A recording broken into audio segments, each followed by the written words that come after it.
Noong 1815 sa France, isang pulis na nagngangalang Chauvet ang nagmamasid sa grupo ng mga bilanggo na hirap hilahin ang isang malaking barko gamit ang mabibigat na lubid.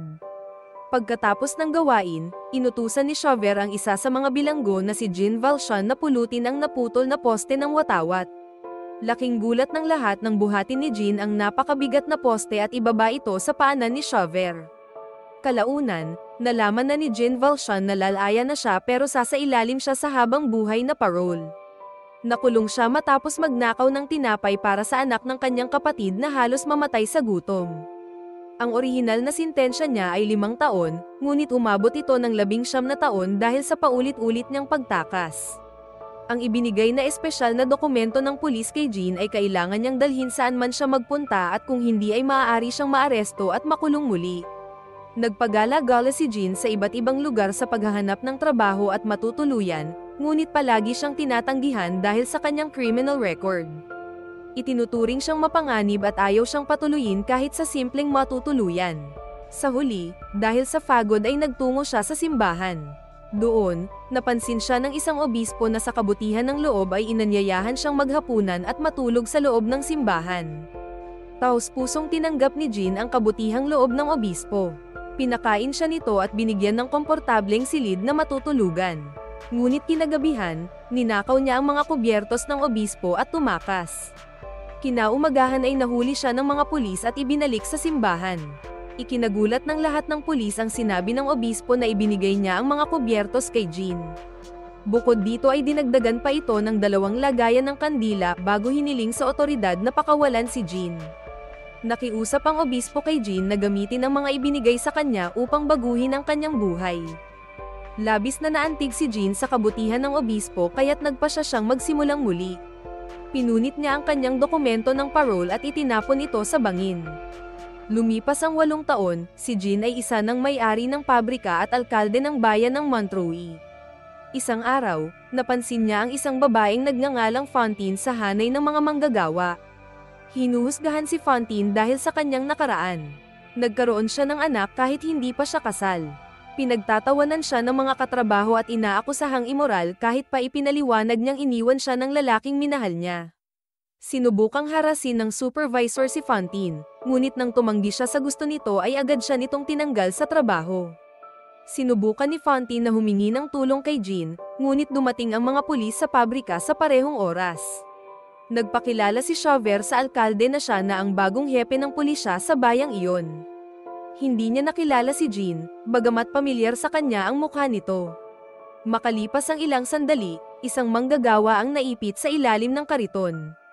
Pinuntahan ito ni Jean. Muli ay ipinakita niya ang pambihira niyang lakas ng iligtas ang lalaki. Dahil dito, nagsimulang maghinala si Chauvet na baka si Jean iyon na dating bilanggo na matagal na niyang hinahanap sa loob ng 8 taon. Ngunit sa ngayon ay wala pa siyang sapat na ebidensya. Samantala, desperado si Fantine na makalikom ng pera para sa kanyang anak na may sakit. Ibinenta muna niya ang necklace na may larawan ng anak, pagkatapos ay ang kanyang buhok, at sa huli ay pati na rin ang ilan sa kanyang mga ngipin.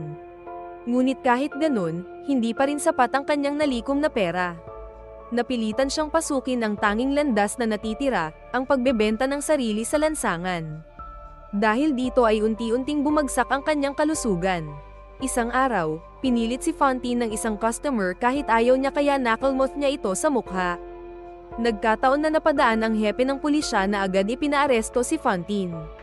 Nasalubong nila si Jean na naawa kay Fantine at pumagitna.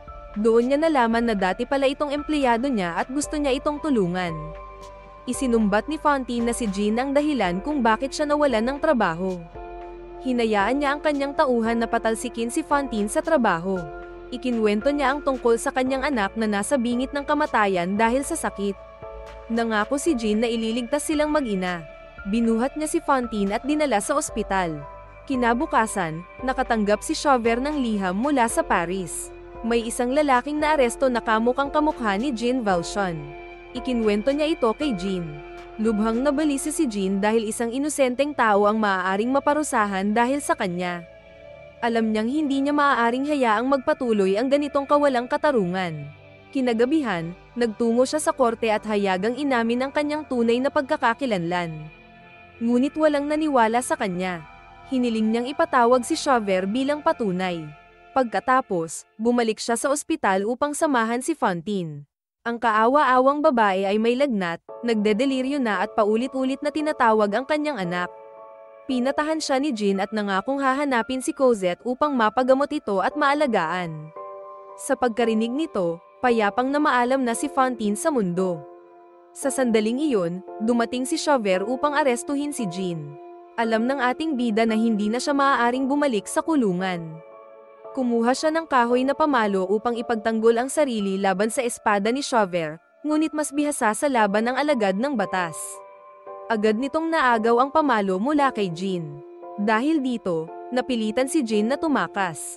Tumalon siya sa malamig na ilog upang makaiwas sa pagkakadakip. Lumipat ang eksena kay Cosette, ang anak ng namayapang si Fantine. Kasalukuyan itong nakatira sa nag-ampon sa kanyang Thénardier family. Sa halip na alagaan ay inaalila siya ng nag-ampon sa kanya. Nagsinungaling ang mga ito kay Fantine sa pagsasabing kailangan ng pera para sa gamutan ni Cosette kahit sa katotohanan ay malusog ang bata. Habang parang prinsesa ang anak ng mga Thénardier sa ayos at bihis nito, nakasuot naman ng basahan si Cosette, natutulog sa kuwadra, at pinapasan ang mabibigat na gawain. Sa wakas ay nakilala ni Jean ang batang si Cosette nang magawi siya sa madilim na selokan ng tubig. Tinulungan niya itong buhatin ng mabigat na balde ng tubig at saka ibinalita sa bata ang masaklap na balita na pumanaw na ang kanyang ina. Ipinahayag ni Jean ang kagustuhang isama si Cosette, ngunit tumanggi ang mag-asawang Thénardier dahil ginagamit nila ang bata sa negosyo nila. Nagkunwari ang mag-asawang Thénardier na inaalagaan nila si Cosette, at humingi ng bayad para sa di umano'y mga gastusang medikal. Binayaran ni Jean ang kunwaring utang ni Fantine, mas malaki pa kaysa sa hinihingi nila. Doon lamang pumayag ang mag-asawa na ibigay si Cosette sa kanya. Ilang sandali lang ang lumipas, dumating si Xavier sa tavern habang patuloy pa ring hinahanap si Jean. Doon nagsisi ang sakim na mag-asawa kung bakit hindi pa nila tinaasan ang hiningi nilang halaga. Tumakas sina Jean at Cosette gamit ang isang karwahe, ngunit pagdating sa North Gate ng lungsod ay nakita ni Jean na hinihingan ng papeles ng mga gwardya ang lahat ng dumadaan. Napilitan silang tumakas muli ngunit kasunod lang pala sila ni Xavier na patuloy ang pagtugis sa kanila. Gamit ang mahabang lubid, umakyat si Jean sa mataas na pader at matagumpay na nakatakas. Nagkubli sila sa loob ng isang simbahan upang matakasan ang hepe ng pulisya. Doon ay nakilala siya ng lalaki na minsan niyang iniligtas. Ito ang lalaking tinulungan niya nang maipit ito mula sa mabigat na kariton. Bilang ganti ng pasasalamat, pumayag ang lalaki na tulungan at ikubli sina Jean at Cosette mula sa mga pulis. Lumipas ang 9 na taon, namayani ang kahirapan sa Paris at lumaganap ang pagkadismaya ng mga mamamayan sa monarkiya. Iba't ibang kilusang pampulitika ang nagsimulang umusbong sa bansa, kabilang ang isang samahan ng mga kabataang tinatawag na Friends of the ABC. Nangangarap sila ng isang revolusyon para sa mas maayos na kinabukasan. Isa sa kanila ay ang binatang si Marius. Bagamat mula sa isang mayamang pamilya, itinakwil niya ang kanyang angkan at piniling mamuhay sa kahirapan. Ang kaibigan niya ay si Eponine na anak ng mga Thénardier. Matagal nang may lihim na pagtingin si Eponine kay Marius, ngunit hindi niya ito magawang ipagtapat. Isang araw, nakita ni Marius sina Jean at Cosette sa kalye na tumutulong sa mga mahihirap. Agad na nahulog ang loob ng binata kay Cosette, ngunit si Eponine at ang pamilyang Thénardier ay nakilala rin si Jean, at dahil sa pag-asang pagkakakitaan ito, nagsimula silang magplano ng panibagong panlilinlang. Muling dumating si Xavier kasama ang kanyang mga alagad kaya nagpulasan ang mga tao. Agad na isinama ni Jean si Cosette palayo, ngunit sa kanilang pag-alis, nagtagpo ang paningin ni Marius at Cosette, at lalong nabighani ang binata. Di kalaunan, ipinaalam ng mga Thénardier sa hepe ng pulis na muli nilang nakita si Jean kaya't muling nabuhayan ito na ipagpatuloy ang pagtugis sa tinuring niyang takas. Samantala, hiniling ni Marius kay Eponine na alamin kung saan nakatira si Cosette. Kinagabihan, nagtipon ang mga revolusyonaryo sa isang kapihan. Ngunit hindi makapag-focus si Marius sa kanilang plano ng pag-aaklas dahil hindi niya mapigilan ang pag-iisip kay Cosette. Tinukso siya ng mga kaibigan na ikinainis ng lider ng samahan na si Enjolras dahil nalilihis sa layunin nila si Marius. Di nagtagal, Nalaman ng taong bayan ang pagpanaw ng kaisa-isang opisyal na tunay na tumutulong sa mahihirap at ito ang naging mitya ng revolusyon. Habang naghahanda sa labanan ng mga rebelde, ipinaalam ni Eponine kay Marius ang tirahan ni Cosette. Agad siyang nagtungo sa lugar upang makita ang dalaga. Lumalabas na si Marius rin ang nilalaman ng puso't isipan ni Cosette. Hindi pa rin niya malimutan ang paraan ng pagtitig nito sa kanya. Dahil kailangan nilang magtago ng kanyang ama-amahan na si Jean, maraming limitasyon sa kanilang pamumuhay. Ngunit ng gabing iyon ay lumabas si Cosette sa hardin. Nandoon si Marius at muling nagtagpo ang kanilang mga mata. Agad silang na-in-love sa isa't isa. Nakaramdam ng matinding selos si Eponine na nakatanaw mula sa malayo. Hindi nagtagal ay sumunod si Jean sa hardin at inutusan si Cosette na pumasok na sa bahay. Nagtago si Marius at ang tanging nakuha niya ay ang panyo na di sinasadyang nahulog ni Cosette. Sa mga sandaling iyon, pinaplano ng ama ni Eponine at ng grupo nito na looban ang bahay ni Jean. Ngunit sumigaw ng malakas si Eponine upang balaan sina Cosette at Jean sa paparating na panganib. Dahil sa gulo ay dumating ang mga pulis at napilitang tumakas ang mga kriminal. Napagtanto ni Jean na matutunto na sila ni Chauvert kaya sinabi niya kay Cosette na kailangan na nilang tumungo agad sa England. Nakiusap ang dalaga na manatili, ngunit hindi natinag si Jean sa kanyang desisyon. Iniwan ni Cosette ang isang sulat para kay Marius sa gate bago sila umalis. Natagpuan ito ni Eponine ngunit inilihim niya ito sa kaibigan na si Marius. Nang magkita sila ng kaibigan ay ibinalita niya na wala na si Cosette.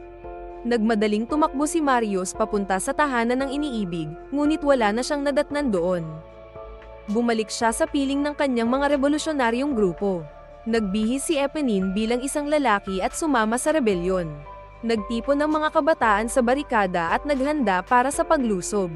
Kinabukasan, pinigilan nila ang isang prosesyon ng libing, nagtaas ng mga watawat, at umawit ng mga awitin ng kalayaan at katarungan. Parami ng parami ang sumama sa kanilang hanay. Kabilang sa mga tao ay si Chauvert, na nagpapanggap bilang isa sa mga revolusyonaryo upang manmanan ang kanilang mga pagkilos. Di nagtagal ay nagsimula ang putukan, inatake ng hukbo ang mga rebelde. Nagtayo ng mga barikada ang mga kabataan gamit ang mga kasangkapan sa bahay at iba pang gamit na inihagis sa kanila ng mga tao mula sa bintana. Napagtanto ni Enjolras na kailangan nila ng espiya, kaya't nagboluntaryo si Chauvert habang patuloy na nagpapanggap bilang kakampi. Ngunit binigyan niya ng maling impormasyon ang mga rebelde. Isa sa mga kabataan ang nakilala siya kaya napagtanto nila ang kanyang panlilinlang. Siya ay nabunyag at agad na dinakip. Sinubukan man laban ng hepe ngunit sa huli ay nakulata siya ng mga kabataan. Ilang sandali pa ay muling sumiklab ang matinding labanan. Nagkaroon ng marahas na palitan ng putok sa magkabilang panig. Nagmadaling inakyat ni Marius ang barikada dala ang isang bariles ng pulbura upang tumulong sa pagdepensa. Hinarang ni Eponine ang katawan sa baril ng kalaban upang mailigtas ang pinakamamahal niyang si Marius. Nagbanta si Marius na pasasabugin niya ang bariles kaya nag-atrasan ang mga sundalo. Tapos ay binalikan niya ang naghihingalong si Eponine. Sa huling sandali ng kanyang buhay, iniabot ni Eponine kay Marius ang sulat ni Cosette at inamin ang sariling damdamin bago tuluyang malagutan ng hininga. Sumulat si Marius ng liham bilang tugon at ipinakiusap sa isa sa mga kabataang revolusyonaryo na ihatid ito kay Cosette. Ngunit naharang ito ni Jean. Nakasaad sa sulat ni Marius na ipinagdadasal niyang makaligtas siya sa digmaan upang magkasama sila. Ngunit kung mamamatay siya ay iyon na ang kanyang pamamaalam. Nakonsensya si Jean at nagpas siyang pumunta sa barikada upang iligtas si Marius at tulungan ang mga kabataang rebelde. Upang malampasan ang mga otoridad ay isinuot niya ang uniforme ng isang sundalong nasawi. Sa una ay pinaghinalaan siyang espiya kaya tinutukan siya ng rifle. Nang sabihin ng bata na kilala niya si Jean ay biglang sumulpot ang isang sniper sa bubong. Nakita ito ni Jean at agad na pinaputukan. Dahil sa insidente ay agad nakuha ni Jean ang tiwala nila. Humiling si Jean ng pahintulot upang siya na ang magparusa kay Chauvert. Nang sila'y mapag-isa, palihim niyang pinalaya ang dating kaaway at pinakawalan ito. Sa ginawang ito, nais ni Jean na patunayan na isa na siyang mabuting tao. Umalis si Chauvert habang nagpaputok si Jean sa pader upang magkunwaring isinagawa niya ang pagpatay sa espiya. Kinabukasan, napansin ni Marius na dahil sa malakas na ulan ay hindi na magagamit ang mga pampasabog. Paubos na rin ang kanilang bala, at marami na sa mga kasama nila ang umurong pauwi. Tanging ang mga kabataang mandirigma ang nanatili sa barikada, nagpasya silang lumaban hanggang sa huli. Isa sa pinakabatang revolusyonaryo ang gumapang palabas ng barikada upang makalikom ng mga bala ngunit napatay siya. Ang kanyang kabayanihan ay lalo pang nagpatibay sa kanyang mga kasamahan. Nagpatuloy ang sagupaan. Sabay-sabay nilang pinaputukan ang mga sundalo. Ginamitan sila ng kanyan ng mga ito kaya tuluyan ng gumuho ang barikada. Paisa-isa nang nabuwal ang mga revolusyonaryong mandirigma. Sinubukan nilang magtago sa mga bahay ngunit walang gustong magbukas ng pinto dahil sa takot. Tinamaan si Marius at nawalan ng malay. Sa gitna ng panganib ay hinila at pinasan siya ni Jean. Unti-unti ay nalalagas ang mga kabataang ipinaglalaban ang kalayaan ng kanilang bayan. Samantala, si Enjolras at ang kanyang natitirang kasamahan ay nagtago at nagbarikada sa isang abandonadong gusali. Kalaunan ay natuklasan din sila ng mga sundalo. Ngunit kahit nasa bingit na ng kamatayan, hindi binitiwan ni Enjolras ang bandila, hawak niya ito ng mahigpit bilang simbolo ng kanilang ipinaglalaban. Sa kabilang banda, tinakes ni Jean ang walang malay na si Marius sa pamamagitan ng pagpasok sa loob ng imburnal. Nahulog sila sa malaki at mabahong imburnal. Nagkataon na nandoon ang lalaking Thenardier na agad ninakaw ang singsing ng walang malay na si Marius. Ilang saglit pa ay nagkamalay si Jean at pinasan si Marius patungong lagusan. Gayunpaman, nandoon na si Chauver na naghihintay sa kanila. Nakiusap si Jean na hayaan siyang dalhin si Marius sa ospital at nangakong susuko pagkatapos. Pumayag si Chauver, ngunit matapos noon, sa gitna ng matinding pagkalito sa kanyang mga prinsipyo, tumalon siya sa ilog upang wakasan ang sariling buhay. Sa wakas ay nagkamalay si Marius at nalaman ang lahat ng nangyari. Nais niyang hanapin ang taong nagligtas sa kanya, ngunit una muna niyang nakaharap si Cosette. Nakita ni Jean na masaya ang kanyang ampon kaya't pwede na siyang lumayo ng tahimik. Kinausap niya muna ang binata bago lumayo. Sinabi niya ang buong katotohanan tungkol sa kanyang pagkatao at ibinigay ang kanyang basbas sa kanilang pag-iisang dibdib. Nangako si Marius na pananatilihin ang lihim. Ngunit napansin ni Cosette ang pagkawala ni Jean at nagsimulang mag-alala. Sa kasal ni Marius at Cosette, dumating ang mag-asawang Thénardier na nagpapanggap bilang mga bisita upang makapagnakaw. Nakilala sila ni Marius at sinubukang paalisin. Ipinagtapat ng lalaking Thénardier na nakita niyang iniligtas ni Jean si Marius, sabay pakita ng singsing na ninakaw niya noon. Doon lamang tuluyang napagtanto ni Marius kung sino ang kanyang tagapagligtas. Kasama si Cosette, agad nilang pinuntahan si Jean upang magpasalamat sa lahat ng kabutihan nito. Masaya si Jean na muling nakita ang kanyang anak na maligaya. Dahil sa katandaan at lahat ng pinagdaan ng hirap, tahimik na namaalam si Jean, payapang iniwan ang mundo nang malaman niyang nasa mabuting kamay na ang kanyang pinakamamahal. Sa huling tagpo, nakiisa ang kaluluwa ni Jean Valjean sa mga lumaban at nagbuwis ng buhay para sa adhikain ng kalayaan.